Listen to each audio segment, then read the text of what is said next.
Lishonile Mbukeli wemukelekile etindzabeni letiqubuka bukhoma emkhulukhaya we-SABC e-Auckland Park la ku-SABC 1 nakulehaye nati lethambe mbili lamuhla. It will take time before we can see prices going down. So it's important that we need to continue to look at our own local interventions. Lisekela la mengameli Paul Mashatile beliphendula imibuto lamuhla ePhalamende. Can't force communities to stay with people that they never asked. Home Affairs, when they integrated people into this country, they brought people into this country because there's been no integration. Banvu bangaphandle kwaleli laba lapha ngaphandle kwetimbepha lekufanele bakhosele ngaphandle kwediakhoni eThekwini kulandzela kuqhubeka kwemikhankaso yokuthi balifulathele leli leqhubeka ngemandla.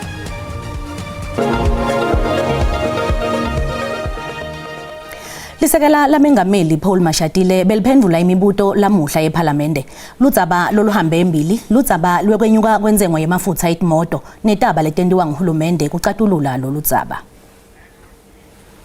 Lisekela la mengameli Paul Mashatile lithi kutawuthatha isikhathi ukuthi inzengo yemafutha etimoto ibuyele esimeni lesetayelekile ngenxa yembili echubeka eMiddle East. Uthi uhulumende uyaqhubeka nokuthola indlela tokamula lo mthwalo. It will take time before we can see prices going down. So it's important that we need to continue to look at our own local interventions on how we support our own farmers in a way that can keep them sustainable. Obviously, the fuel levy has been one of the mechanisms. That reduction helped them a lot. Mashatile uthi kungumsebenzi wato tonke tinhlangano letibusa bomasipala kuqinisekisa ukuthi baphakela kahle tidzingo ncandimi. The challenges of municipalities will not be solved by only DDM intervention. We need to ensure that in the municipalities themselves, we have all of us as parties, we must appoint good councillors, people who are capable, appoint good city managers and other officials in those municipalities. Ubuye wathembisa takhamuti letihlala etindzaweni letisemaphandleni ukuthi litiko letempilo nendvuna yalo baqhubeka netinhlelo tekuqinisekisa ukuthi timoto letithwala tigulane tifika ngesikhathi la tidzingeka khona.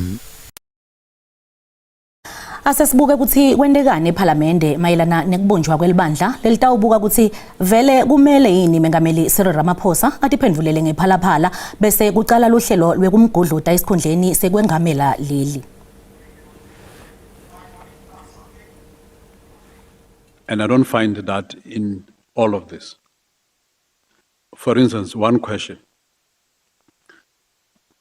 on page 5. The court confirmed that impeachment is a structured two-stage process consisting of a preliminary inquiry followed by a decision by the Assembly. Now my question is, this interpretation is on the basis of what? What guides this interpretation of a two-stage process? Bearing in mind that this is contradicted by what I refer to on page, on slide 8. Now, our legal advisors must be very careful. Sesikhuphuke saze safika eshumini isibalo sebantu labashone engodini lamuhla. Lokhu kuta ngemva kokuthi litekisi lishayisane nebhasi kumgwaqo iR39 emkhathini weStanderton neMorgan Zone eMpumalanga. Umphathiswa welitiko letekufutha nemigwaqo Thulasizwe Thoma uthi ke likhathatekile litiko ngalesigameko. Firstly, I think it is important for us as government to extend our sincere and heartfelt condolences to the affected families. But we really call upon our people, especially motorists, to be cautious on our roads. We don't want to preempt as to what happened, but we strongly believe that there's been one between the two drivers who has been on the wrong. So we call upon our people to at least adhere to the prescripts of the roads, especially the speed which is prescribed, which is 120 on our roads. But this is really a tragic accident, which I think we should not be proud of.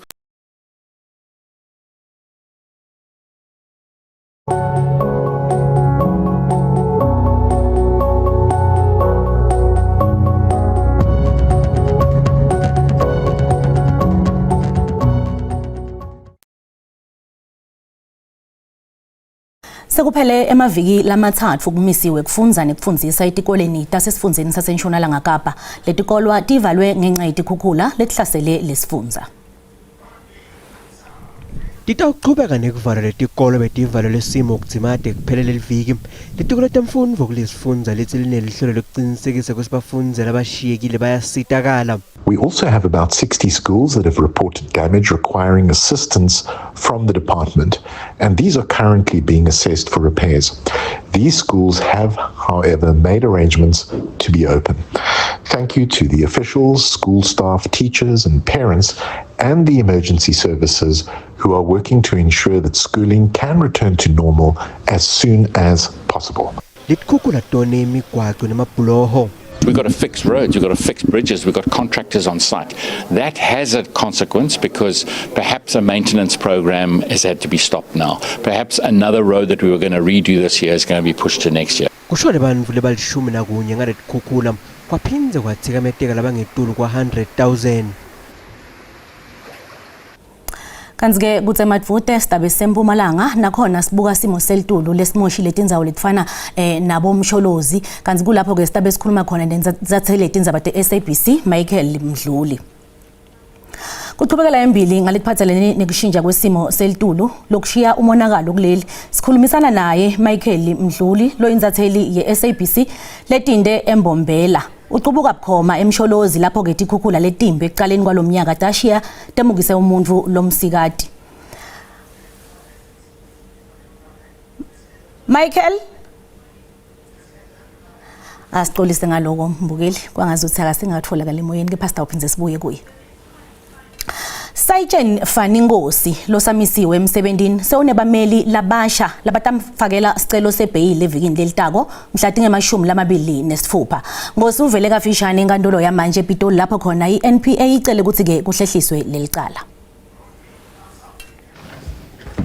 Njengoba bekulindzekile Saitsheni Faningosi sewunebameli labasha kulandzela kuyekela kwalabe basolo bammele laba ke batawulungisela kufaka sicelo sebhayili kuleli viki lelitawusombuluka.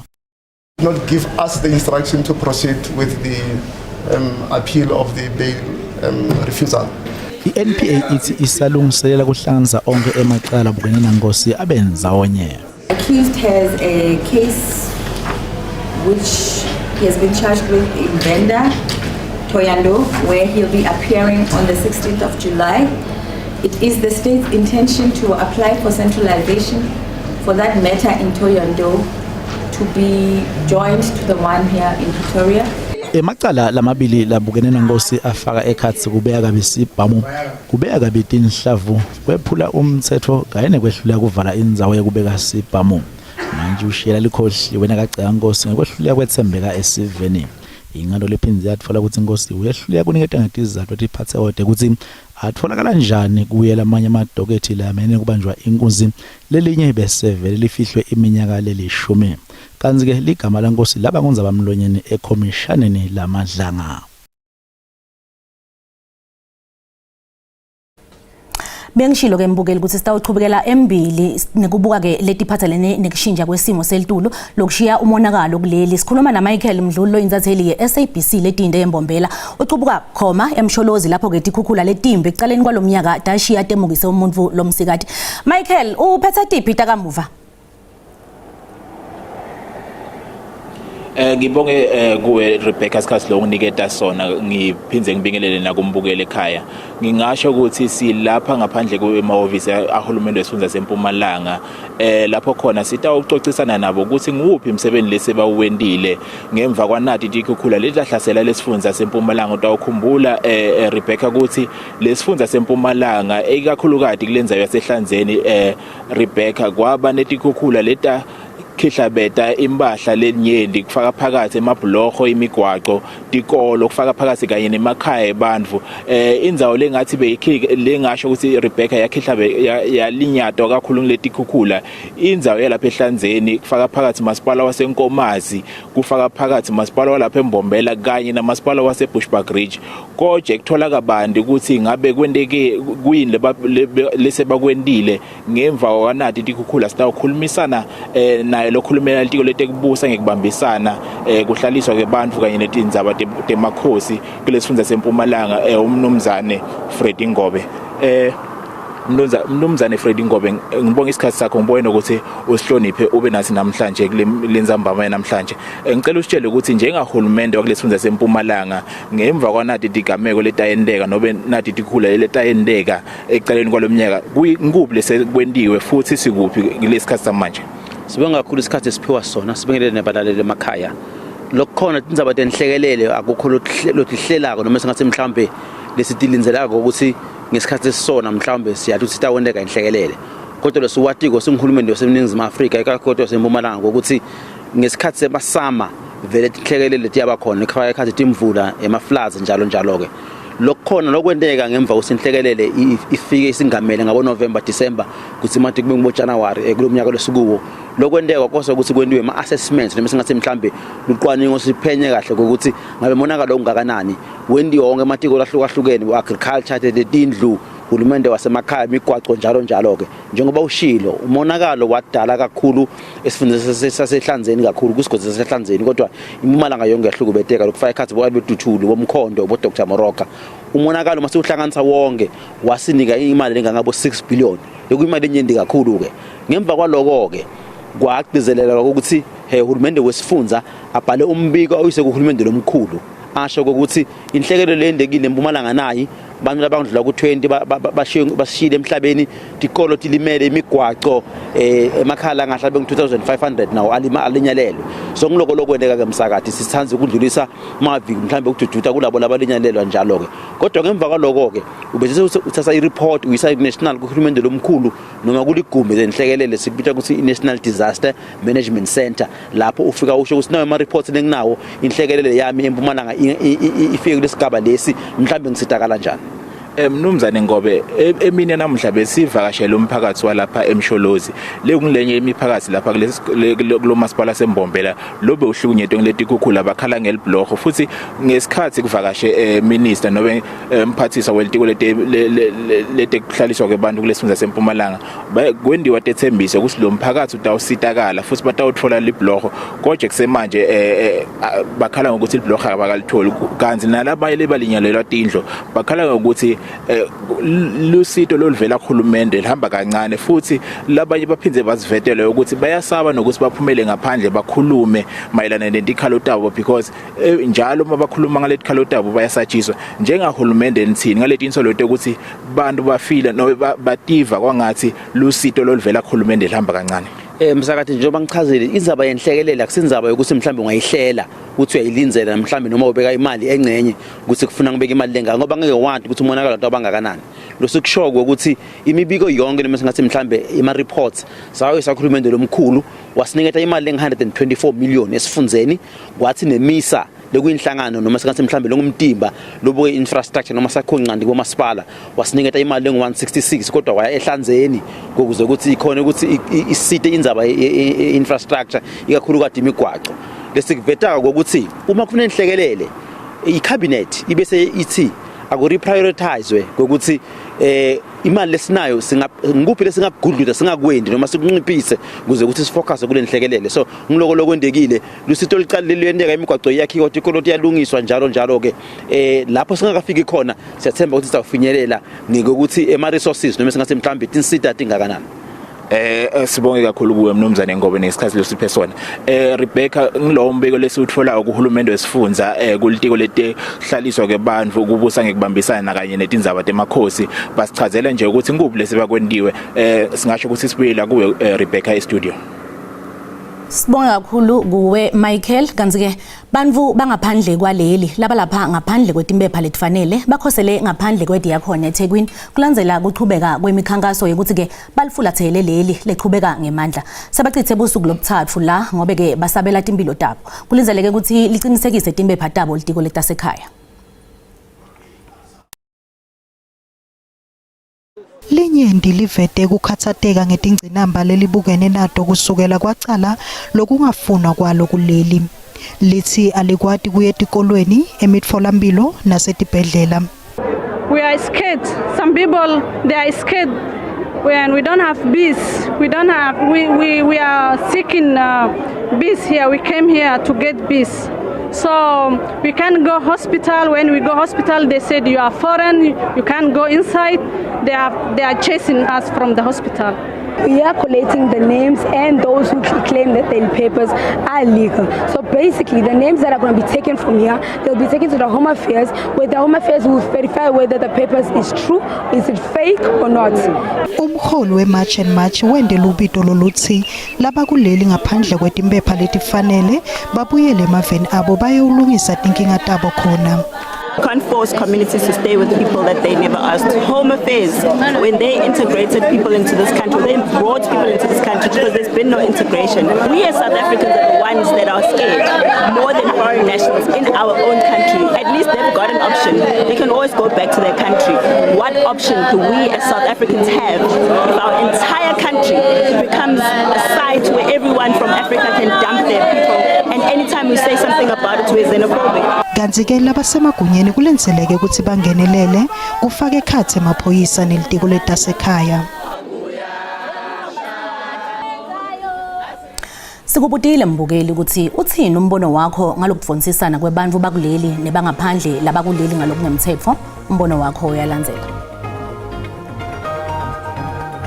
Wonke nje umuntu ola eSouth Africa onganawo amaphepha ilule lento akahambe ayekhaya nangabe unesifiso ukuthi abe lana akafike ekhaya alungisa amaphepha akhe bese ayabuya. Mina ngibona sengathi manje udaba selizolunga ke ngoba naku nasekungenelela ubabaqaba imeya yaseThekwini ukuthi ke no Home Affairs sebeqalile ke baba processa ukuthi abana ama document they'll be kept somewhere abangena ama document i-court will deal with them. Uhulumende akadlala inzima yakhe ekutheni wonke umuntu lafayele kuba kuleli veleli unetimpepha ngalokusemthethweni.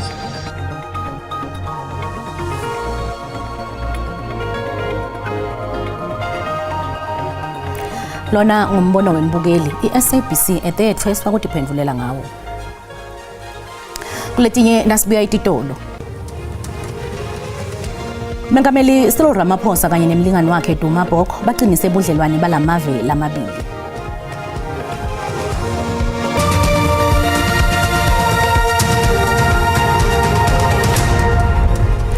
Wemukelekile mbukele esigabeni sesibili setindzaba mwaqedza ngena ukhethe kahle tisekhona hlala nathi tikhona nasetinkundleni texhumana titfolakala ngekuthi SABC tindzaba ku Facebook, X, TikTok na ku SABC Plus. Mengameli Cyril Ramaphosa kanye nemlingani wakhe Duma Bok baqinise ubudlelwane balamave lamabili. Labaholi lababili bebakhuluma embuthanweni wesithupha waleli neleBotswana ekhomshaneni lekubambisana eGaborone. Bahlanganela bomengameli bobabili ngemva kwemihlangano wetikhulu tematiko lowanuvulela lo batsingitsa ukuthi bangabambisana njani kutothuthukisa tekulima tekuphepha tekuphakelwa kwemanti temafutsa etimoto netemandla.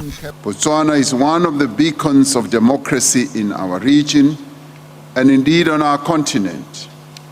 It is a model of stability that continues, and under your leadership, President, Botswana is charting a path towards sustained prosperity and an assured future. While South Africa continues to be Botswana's largest trading partner, there remains a substantial untapped potential for further expansion and diversification of investment flows between our two countries. Ramaphosa ukugcikile lokuhlaselwa kwabantu abavela kulamanye emave labangenamaphepha labagunyata ukuthi babe kuleli lokuchutshwa iMarch and March movement. High commissioners of both countries.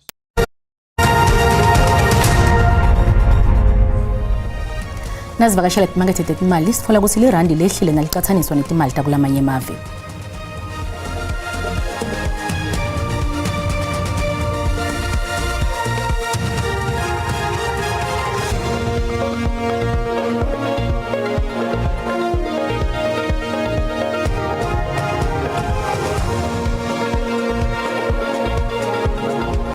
Kuna Ephraim Mabilane kulethamba embili kulethuma embiteni kuligwalagwala FM. Ephraim. Angibonge Rebecca ngisho ukuthi lesitawutibuka namuhla ehlelweni ngilethwe letitsinzana ingoti leshiye bantfu labalishumi bashonile kulesifundza seMpumalanga. Sophinde sibuke nayi indzaba yembhikisho lecubuke lapha eDurban letsinza bantfu bekufika kuleli. Sophinde sibuke nanayi indzaba letsinza lovisi lemthelisi kuleli njengoba lithi litawucinisa sandla kuti imoto letingena kuleli live leNingizimu Afrika tibe tibuye emaveni angaphandle. Angibonge Rebecca ngibuye kuwe Jozi. Sibonga kakhulu kuye Ephraim kanti ke tiyagoqa talamuhla asiphinde sihlangane kusasa. Letela maleti tingensimbi yesikhombisa ngesixhosa ungaphuthelwa simo selitulu nento zakhe emathebula ngemva kwetitolo inzambama lenhle ngwane.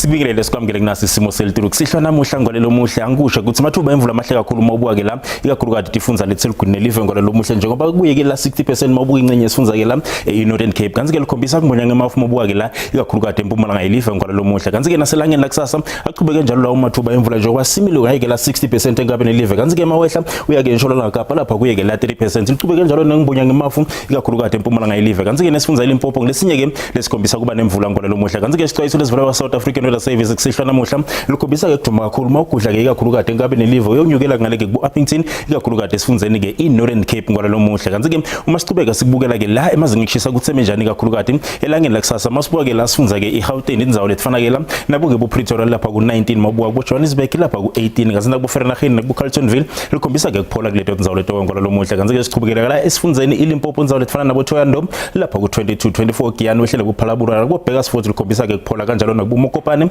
ngaye ke la 21 ngolelo muhle kanti ke eMpumalanga indzawo letfana nabo Skukuza lapha ku26 lifuthumele lipholile embombela nga 21 eCarolina wehlele kubo Emelo kanjalo nakubo Secunda uyofika kubo Standerton ngaye ke la 19 njengoba liphola kuleto indzawo leto ngolelo muhle kanti ke KwaZulu Natal mabuka indzawo letfana nabo Pietermaritzburg lapha ku25 26 eDurban kanjalo nase Port Shepstone njengoba lifuthumele ngolelo muhle kepha ke lipholile indzawo letfana nabo Kokstad ngaye ke la 19 njengoba khombisa kuba nemvula kule indzawo leyo kanti ke Eastern Cape indzawo letfana nabo Komani lapha ku20 ngolelo muhle 22 emakhanda nakubo Xonxe ngaye ke la 22 kanti ke mabuka indzawo letfana nabo Mthatha khombisa kuphola ngaye ke la 24 ngolelo muhle kanti ke iWestern Cape indzawo letfana nabo Vredendal lipholile bohlelweni lemsinga 21 kanjalo nase Cape Town nga 17 mabuka indzawo letfana nabo Mossel Bay lapha ku18 kanti ke Beaufort West nakhona ngolelo muhle lisimile lapha kuye ke la 17 kanti ke iNorthern Cape indzawo letfana nabo Sutherland kuyobe kubanza ke ekseni ngaye ke la 5 ke bake liphole ngesikhathi dantsambama kanti ke 25 kubo Uppington ngolelo muhle kanti ke masiqhubekele sifundzeni Free State indzawo letfana nabo Welcome lapha ku21 mabuka ke bo Fixburg lapha ku19 kuyobe kubanza ke ekseni leyo indzawo leyo nga 3 kepha ke Bothaville